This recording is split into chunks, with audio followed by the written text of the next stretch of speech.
Dragon Ball Super episode 114 was amazing. Specifically, the art was completely next level in this episode. And I gotta say, I was super impressed. I'm gonna get right into that after this message. Our sponsor today is Verve, made by our friends over at Crunchyroll. Now, Verve is home to a variety of different channels made by creators that we know and love, as well as helps us discover new creators. It's really awesome. Not only can you watch anime through Crunchyroll and Funimation on Verve, but you also get access to a bunch of different channels like Cyanide Happiness, Last Man, Food Wars, and many more. As you can see right here, here's all the benefits that you get from Verve. You get 8 must-have channels. It's completely ad-free. It's a $32 value if you were to buy all this stuff on its own for only $9.99. For less than $10, you get Crunchyroll, Funimation, and all of these other shows. It's really a deal that you can't beat. You also get first access to brand new content. Also, Verve has exclusive series that you can only find on Verve. So if you guys just click the link in the description, you get a free 7-day trial where you can watch all of this stuff absolutely free. It's a great way to get started, check out the site, see some of these awesome shows, and get really into Verve. I absolutely love it. All you got to do is click that link in the description, get a free 7-day trial. That helps support my channel, as well as help support the anime industry overall. I'll see you guys on Verve. As I'm sure you guys could tell, this episode of Dragon Ball Super really felt like Dragon Ball Z, specifically the art, and that's because the animation supervisor as well as one of the main key animators for this was Yuya Takahashi. Now, he is referred to as mini-Shida, and he really shined through on this episode with the sharp edges, with the shading. I mean, absolutely stunning artwork, and I'm really going to fanboy out on the artwork in this episode because I know I loved it. I know you guys did too. It really felt like Dragon Ball Z. And if you don't know who Yuya Takahashi is, he is to thank for this amazing scene that came out of Dragon Ball Super episode 110. The scene that everybody was talking about with the camera movement circling around Goku in Ultra Instinct and Jiren. Everybody was absolutely losing their mind at this. And we got the same animator coming to this episode 114 of Dragon Ball Super. So thanks to him for just an incredible job on this episode. And even the in-between frames were well detailed and high gradients of shading and everything. I mean, they held really consistent. Even on the 2s, they held the 3 gradients of shading, and it felt amazing. I mean, they did that in classic Dragon Ball Z, and that's one of the reasons that people kind of frown upon Super at some points, is because the art just doesn't live up to DBZ. But here you can obviously tell that the art is magnificent. Just the way that they draw Goku, his eyes, the shading, the hair being all super spiky and everything, absolutely amazing. It was also followed up by some great visuals of Kale and Caulifla. This one in particular has 4 gradients of shading with the glowing hair behind the smoke as it washes over her. Was really, really nice. Kale looks menacing and obviously somebody that you don't want to mess with.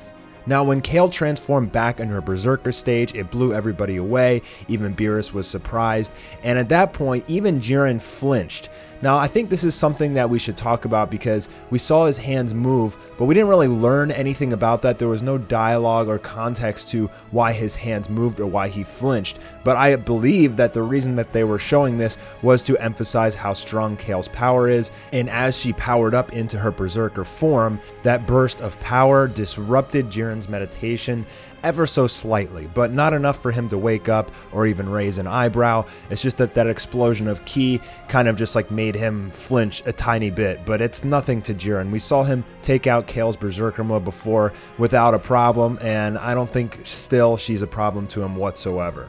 So Vegeta's saying among those Saiyans, I am the peak Saiyan, and we actually get to see him punch Toppo, which felt really, really good. I was like, get him, get him, get him, and then bam, he punches Toppo, and I was laughing, and I was excited. I loved it, but I really wanted to see more of that fight. It's really unfortunate that we didn't get to see more Vegeta versus Toppo. So at this stage, Kale is pretty much still berserk, still uncontrollable, but Caulifla talks some sense into her by standing up to her and saying, you're my best friend and my protege, and this transforms Kale into basically like a controlled berserk state. So she gets a power boost. Even Tien says, you know, her power has increased massively. But there's no clarification on, is her power increased massively over when she's just like in her base Super Saiyan form, or does she have the full power of Berserk now? But while in her Super Saiyan form, they didn't really clarify it, but long story short, we know that she got a power boost out of nowhere, basically. The Saiyan females start to barrage Goku and he takes a few punches, and in the beginning he's actually having a fairly tough time with Caulifla and Kale. Goku uses the Taioken, and that was actually really nice. I loved how he used a few different techniques in this episode. It's really nice to see sometimes that these battles are more strategic and not all just about brute power. Goku's solar flare sends Caulifla into a mountain and she gets hurt by it, and then Goku gets pushed up to a rock by Kale and she's like, "Why did you dodge that? Sis was gonna hit you. Take it like a man." So we get to see Frieza on top of this mountain shooting death rays all over the place and laughing, and I actually watched this episode with my brother and we were cracking up. I'm starting to grow a fondness for Frieza, especially in the Tournament of Power. He's never really been one of my favorite characters, but I'm absolutely loving his personality here in Dragon Ball Super. Now, Dispo says I can't deal with this guy, which is interesting because Dispo dealt with Hit. So, I mean, like, are they trying to say that Frieza is way stronger than Hit? I don't think so. So Goku actually ends up shooting a blast out of his feet, and this is similar. We saw Kaba do this recently in Dragon Ball Super as well. And correct me if I'm wrong, the only time that Goku has shot a blast out of his feet was in regular Dragon Ball when he shot a Kamehameha out of his feet. I believe that's the only time, but this was again another interesting technique coming out of Goku, and it was nice to see some, kind of intelligent moves coming out in order to take on this duo of these super powerful Saiyan women. So Frieza is watching all this go down, and I was really glad to see this because I have a feeling that Frieza is actually going to step in and he's going to help Goku fight Kefla, or if not, he's going to take over if Goku loses or something like that. I could see Frieza in his golden form going up against Kefla, but from what we've seen from her in the next episode preview, she is ridiculously strong. So I don't know that Frieza could take her on, but I mean, I guess we'll have to find out. But it looks like if Goku loses, Frieza will join in, which is pretty neat. We even get some confirmation of that as Frieza says, "Hurry up and lose, so it's my turn." He wants to take on the Saiyan females. The dialogue between Goku and Frieza is this kind of like friendly rivalry thing going on here, and it's pretty much been this way ever since Goku resurrected Frieza, or at least brought him out of hell in episode 95 and 94, and they punched each other and kind of smiled. I like the direction that the writers are going with this. It's a fun and refreshing dialogue between Goku and Frieza in the Tournament of Power. As we continue with the episode, we get to see more and more images of an incredibly well-drawn Goku with masterful shading. I gotta learn how they do this shading because Goku looks phenomenal here. The art in this episode was just ridiculously good, and I gotta hand it to Yuya Takahashi for putting on quite a show in this episode. Kale actually shows some battle skills as she's able to catch Goku's arm, and then we get a great little fun animation of Caulifla bouncing around like a boxer. She's a brawler, and I love this little hopping, bouncing animation. Somebody's got to make a GIF out of this thing, or is it GIF?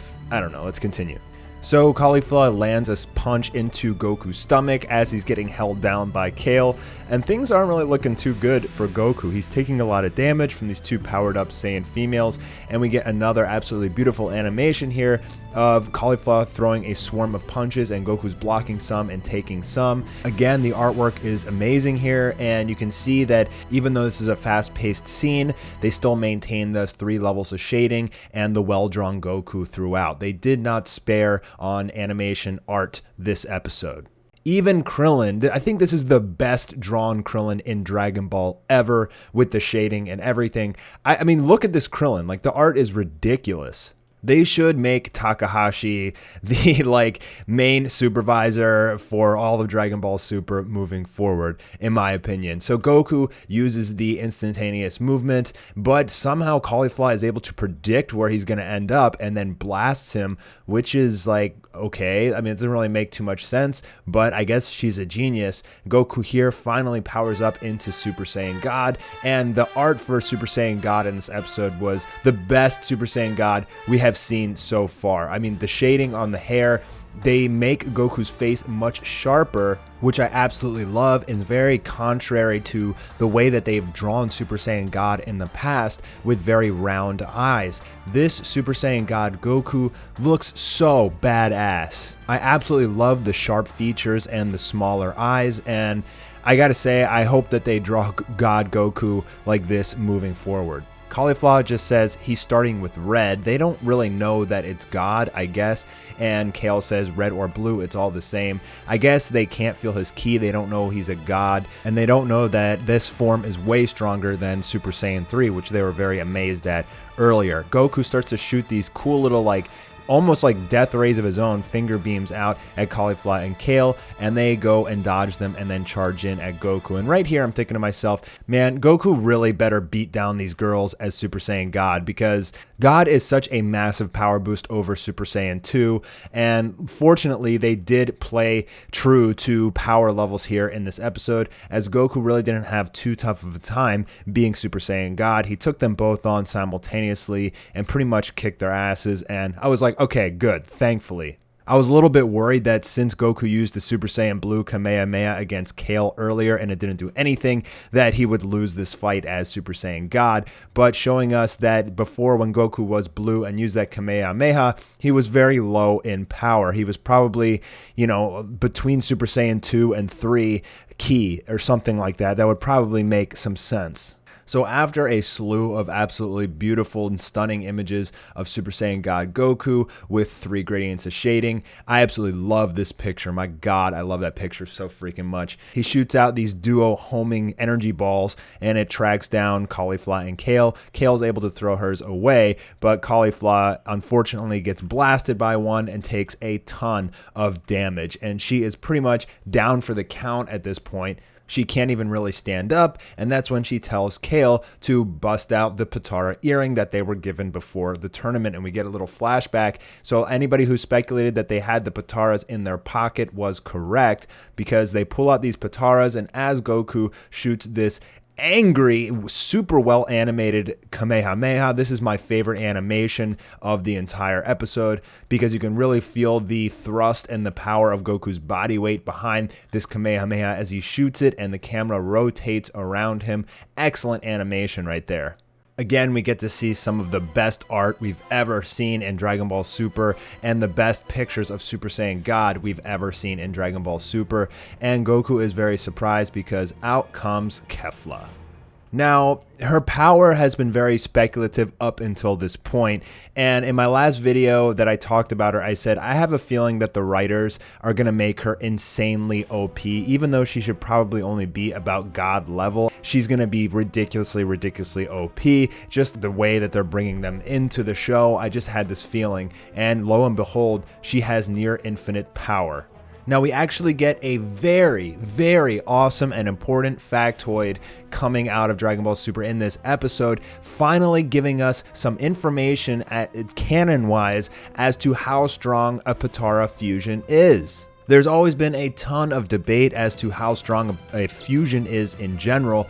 Do you multiply their power levels times each other? Do you add them, etc.? And now we actually get some mathematical facts behind fusion, and that's that you combine their 2 power levels and then multiply that level by tens of times. The most common multiplier in Dragon Ball is 50 times for like a Super Saiyan, so we can say that pretty safely you add their power levels together and then multiply it times 50. That's not as much as multiplying their power levels times each other, but it's pretty close. So you can basically say that a fusion is 100 times stronger than one of the counterparts. So Vegito is 100 times stronger than Goku or Vegeta. Now, given this level of power coming out of Kefla, you'd think that she would just appear as a Super Saiyan God or something like that. Now, she unleashes her ki in base form and is able to take on Goku in Super Saiyan God, a testament to how strong she is. So when this chick goes Super Saiyan, I don't even want to know how strong she's going to be. You're going to take that power, whatever freakishly large amount it is, and multiply that times 50 or even more, and that's going to be absolutely ridiculous. Goku saying that her energy is so massive he can't even sense a limit, and I don't know how Goku is going to be able to take her on. We saw from the preview in the next episode that Goku will be using Super Saiyan Blue Kaioken to take her on in the next episode, and he's probably gonna lose. And if he loses, what, is Frieza going to take her on? Frieza's not that strong. Frieza's not as strong as Goku's Kaioken in blue form, so I don't know how she's going to be defeated. Either Jiren's going to take her out, or probably the Potara fusion will run out of time. We could potentially, I guess, see a fusion coming out with Goku and somebody else. What if Goku and Frieza fused? How weird would that be? I don't think it's going to happen, but they're probably going to run out of time after Goku and Frieza fight her for a little while. That's what I'm guessing. But maybe we could see more fusions coming out and taking her on. Give us Vegito again, please. Give us Vegito. We really got spoiled on the artwork of this episode as we get to see Vegito super well drawn, and he basically, like, as Kefla is formed, he lets his guard down and Topo smacks him away. Hopefully we'll get to see more of Vegeta versus Topo. I really hope that this fight isn't off screen and that we're gonna actually get like a whole episode dedicated to Goku versus Topo, because that's a big fight that fans are like going crazy for and they really want to see. So overall, guys, my review, I would probably give this episode a 9 out of 10. The animation was good, but the art was absolutely spectacular. Takahashi quickly becoming one of my favorite artists on the Dragon Ball team. I really hope that they bring him back more, because this gave us the feeling of Dragon Ball Z with the art specifically. It really does its job in bringing back some of that nostalgia from DBZ with the shading and the sharp features of the characters. It was a good story building episode with fusion, and hopefully it leads into some more fusions down the road in the Tournament of Power. It definitely becomes a possibility that we could see a Vegito coming very soon. Thank you so much, everybody, for stopping by and checking out my video today. Make sure that you click the link in the description and check out Verve, our sponsors of the day. It's a great way to catch up on all your anime, watch Dragon Ball Super in dub or subbed, as well as be exposed to a variety of other really cool shows and channels. Thank you guys so much, and have a wonderful day.